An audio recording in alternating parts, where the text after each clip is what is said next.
Good morning po mga Cried-Out. Nandito tayo ngayon sa may Maple Grove. Dito po yan sa may General Trias, Cavite.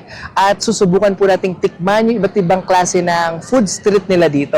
Kasi nauuso ngayon yung mga Fusion Alley, yung mga Ugbo, yung mga Binondo, yung mga Quiapo na mga pinuntahan natin. Kaya na-curious ako kung ano ba ang klase at pakiramdam kapag ka nandito ka sa Maple Grove, dito yan sa may Cavite. Marami silang iba't ibang klase ng pagkain, pero hindi lang pala yun. May mga RTW garments sila, may mga playground sila dito pang bata, at meron din silang mga pag-games sa loob nito. Kaya naman sobrang excited ako na makita, maranasan at matikman yung mga iba't ibang klaseng pagkain nila. Mga Cried-Out, tara, samahan niyo po ako. Food trip tayo. Let's go!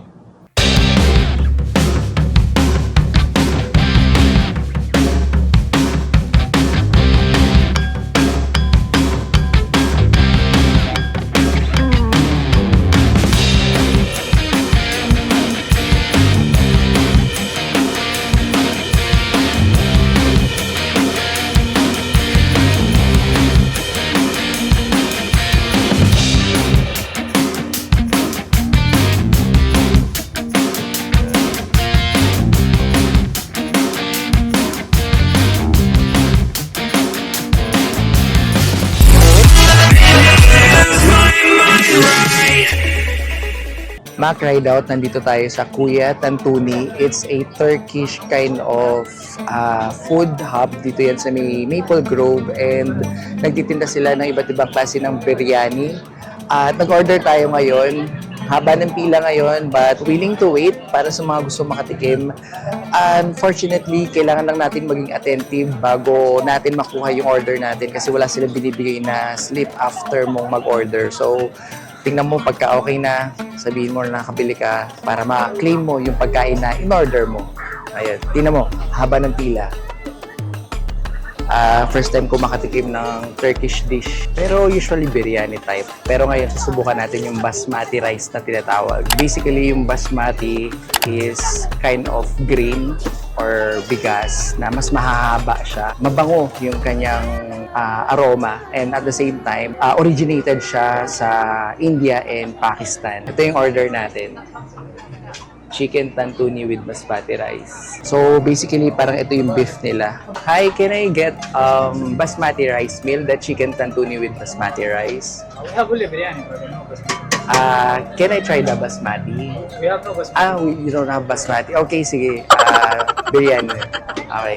Wala daw silang basmati, so biryani lang available.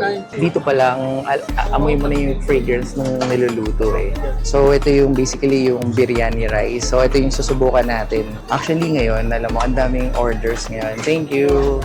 Ang daming orders ngayon. Ang haba ng pila ngayon kasi alam mo yung something na kakaiba, something na unique na gusto mong matikman, gusto mong malasahan talaga. Yan, tara, hintayin lang natin yung order natin.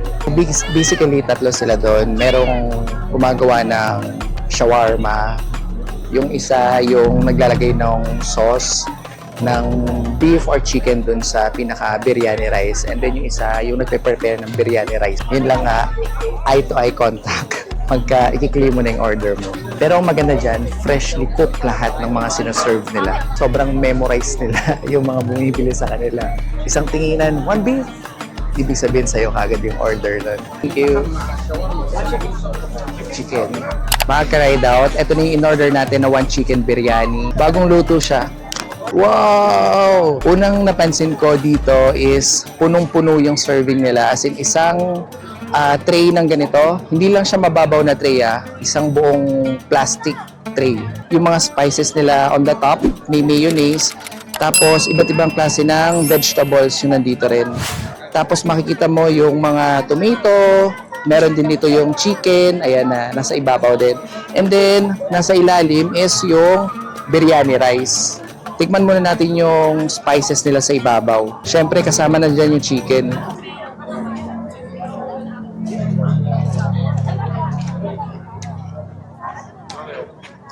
Okay.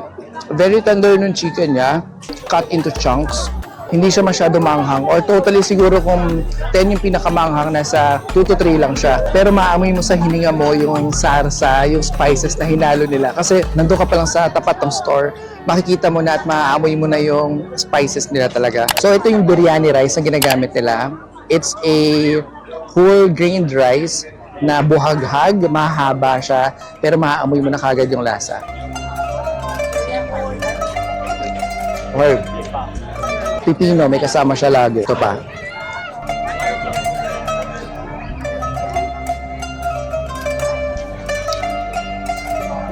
₱190 yung isang bowl na ganito.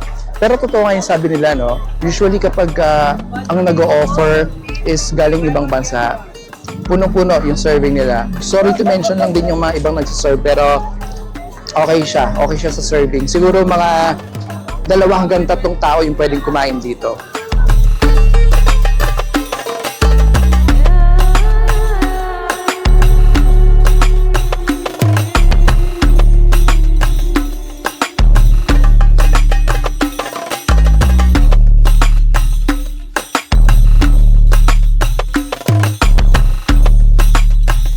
Ayan, natin isa pong mango sticky rice din po. 15 minutes po. Sige po.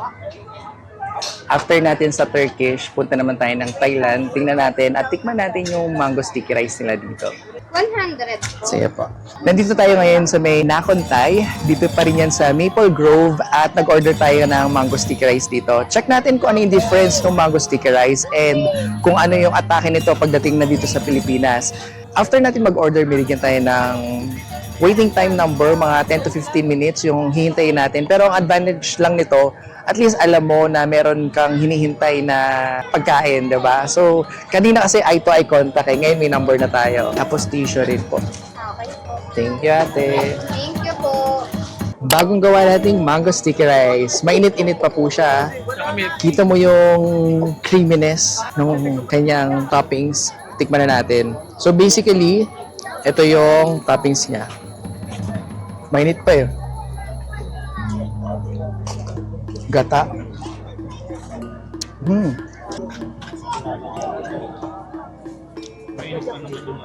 Grabe, sobrang sticky nung rice. Very creamy. Yung parang nanunuot yung lasa dun sa kanin mismo. Ayun. So, yung mango, nandito sa ilalim. Okay. Haluin natin. Actually, yung nagustuhan ko sa kanya, bagong gawa siya. Kaya makikita mo yung linamnam ng mango sticky rice. And compare natin kung same and authentic nga talaga ito sa Thailand. Matamis na maanghang yung mango niya. Sinamahan mo ng gata at ng sticky rice.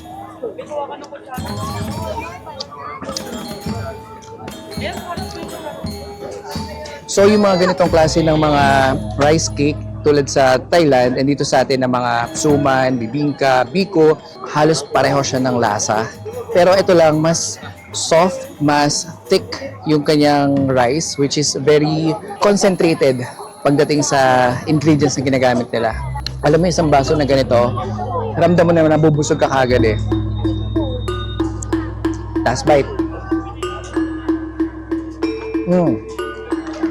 Ang sarap pagka naghahalo yung asim ng mangga sa tamis ng sticky rice tapos doon sa gata niya. Tara, proceed tayo sa next food trip natin. Anyo nga sa'yo, susubukan naman nating pumunta sa Korea after natin mag-Thailand, mag-Turkey. Ngayon, natitikman natin ito.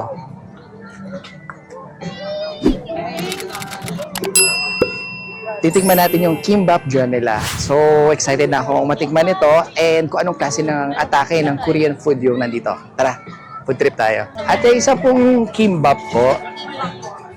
Kimbap dyan. Sir, not available po yun. Sorry, hindi available. So, natin? Kimbap ate meron? Ayun.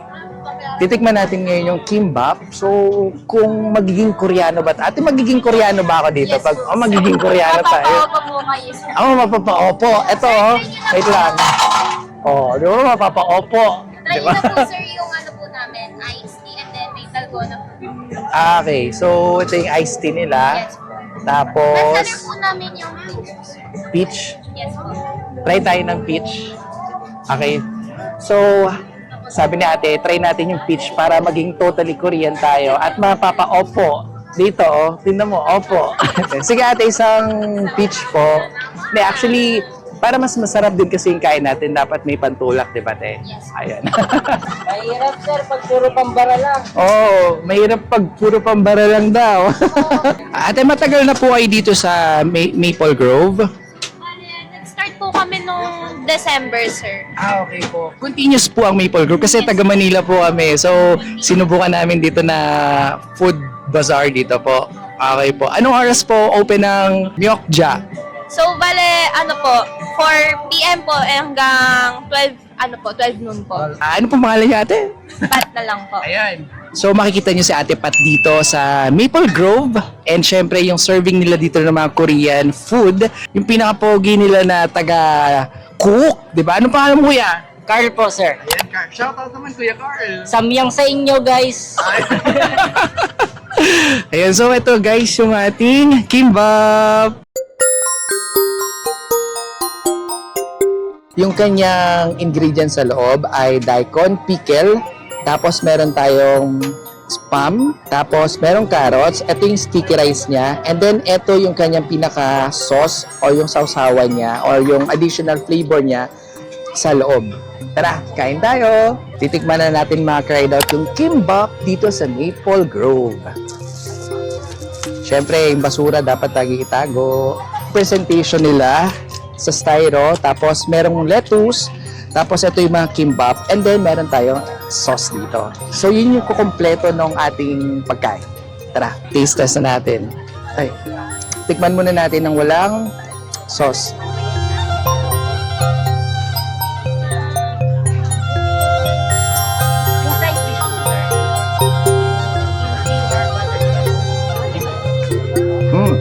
Okay.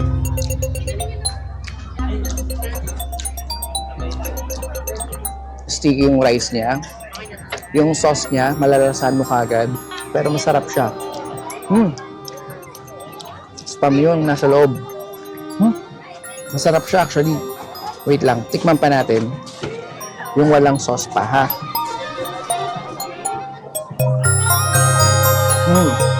Okay. Very crunchy nung vegetable niya sa loob. Tapos may sauce siya. Kahit walang sauce, malalasahan mo kagad yung mga timpla recados niya sa loob. Tikman natin na may sauce.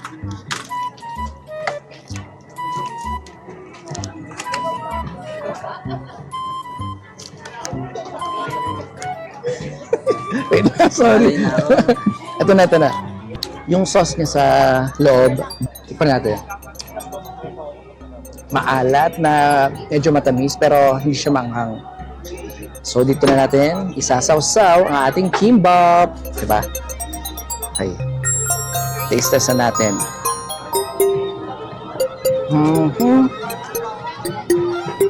Okay. Mas lalo siyang nadagdagan ng sarap. It's because nag-blend na yung alat, yung asim dun sa rice, dun sa spam, dun sa carrots, and merong sesame doon sa loob din. Ang sarap niya, promise. Worth it na rin yung bayad natin. For less than 200 pesos, may enjoy na ng kids, ng ating mga magulang, itong kimbap dito. Ano nga sa'yo? Ate, pwede mag-order po? Wait lang. Kain tayo. Ate, isang empanada special po. So, nakita tayo ngayon ng empanada dito, and nakakain din tayo ng empanada sa Marikina. Tingnan natin yung difference ng mga empanada nila dito. So, meron silang regular and then special. At anong difference po ng special sa regular? No meat po yung rito. Okay po. Yung meat po na ginamit sa special, anong klaseng longganisa? Okay. Doon po sa regular, ano siya, papaya? Ay, okay, tama. Munggo. Ayun. So, salamat po. Ayun. So, yung regular natin na empanada, papaya, tapos may konting munggo, tapos yung special natin, may longganisa sa loob. Akala ko foreigner si ate kasi iba yung kulay ng mata niya. May pagka-brown eh. Salamat po. Ayan po. So, tikman na natin ngayon. So, may kasama siyang suka and very crispy nung outer layer ng empanada. Halos katulad lang dito na kinain natin sa Marikina, yung authentic empanada nila. So, tikman natin ang wala mo ng suka. Pero ang init na to.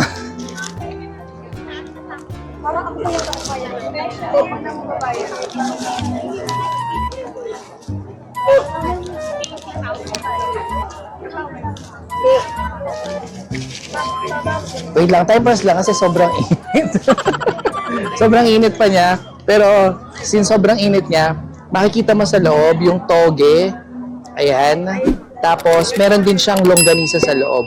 Pero wait lang muna kasi sobrang init. Ito yung kalaban natin sa pangapagkain pag sobrang init. Pero at least nakikita natin na bagong luto lagi yung mga sinaserve nila, which is mas masarap din, diba? Woo! Sarap.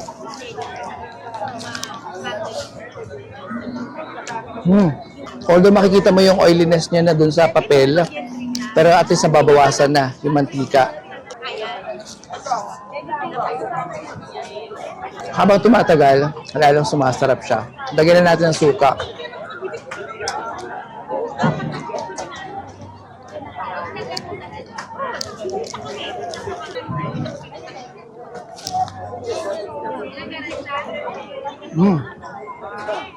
Pero napansin ko sa suka niya, hindi pa siya ganun kaasim. And totoo nga yung iba't ibang kasi ng serving na empanada sa atin. Wow!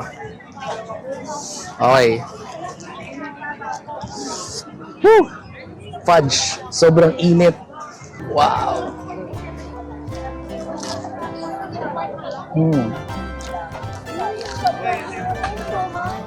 Pero habang tinitikman ko siya, medyo hindi pa ganun kalasa para sa akin compared dun sa unang empanada na natikman ko.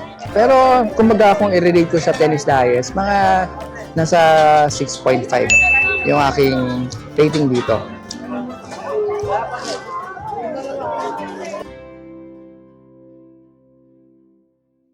Sa pagbisita ko sa Food Park Maple Grove, Bancheto o Alfresco Market na may 140 hectares township ng Mega World sa General Trias, Cavite, mas nakilala ko ang lugar na to bilang isang magandang tambayan para sa mga gustong mag-food trip, mag-relax, mag-bike o maglakad-lakad dahil sa malawak, eco-friendly at refreshing na open space environment ito.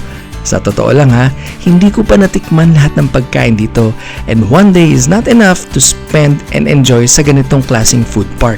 Kaya naman if you're planning to visit Maple Grove Food Park, bukas sila from Thursday to Tuesday, 4 o'clock p.m.